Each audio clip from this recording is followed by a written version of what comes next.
Hi, I'm Matt Byer of Matt Byer Organizing, And I'm Marlie Reid of Matt Byer Organizing.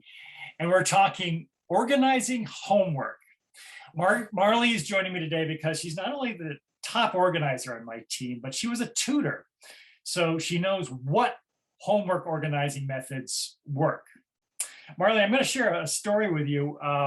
When I was in junior high, I was a smart kid, but not a good student. I had very bad grades. And I remember a conversation with my mother. She was driving, I was in the back seat, and she was talking about these bad grades and how they've got to end and getting into high school. And I remember thinking, possibly for the first time in my life, I think if I could get more organized, it would help. And I'll never forget what she said. She said, "How dare you accuse us of not providing you with enough paper?" And so I kind of felt like I was being ungrateful, so I didn't say anything. But what I was thinking is, it's kind of not the point, Mom. But what's important to me, what I remember about that is that I was right. I started better organizing habits, got the right supplies, and suddenly I was an honor roll student in high school. So I want to find, a lot's changed in school since then, but so that's why I've got you, Marla.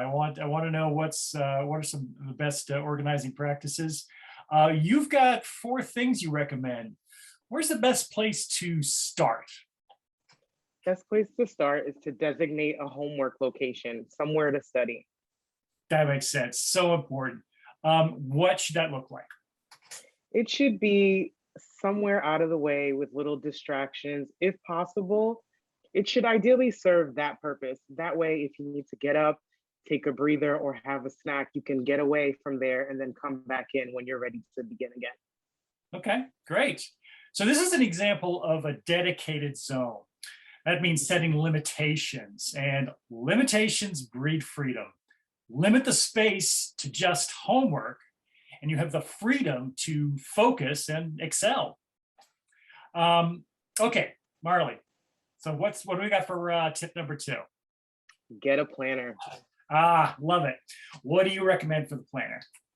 Write down everything, assignments, tests, long-term projects.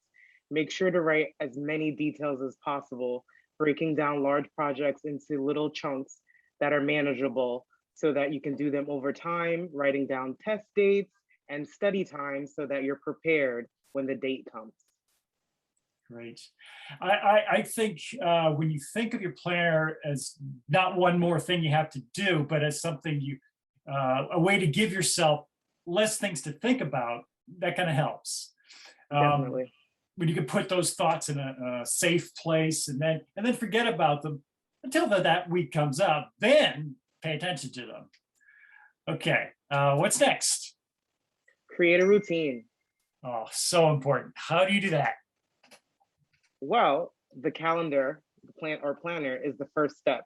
If everything is in your planner and you've allotted times for studying and for big projects, make sure to add your extracurricular activities, anything else that you need to do, then it's easy to create a routine so that you have time to study, time for yourself, and of course, to get a snack and to breathe. Excellent. We talked about space limitations with the homework area, and these are time limitations, but limitations actually free you up to focus on what matters most. In this case, it's homework. Okay, last tip.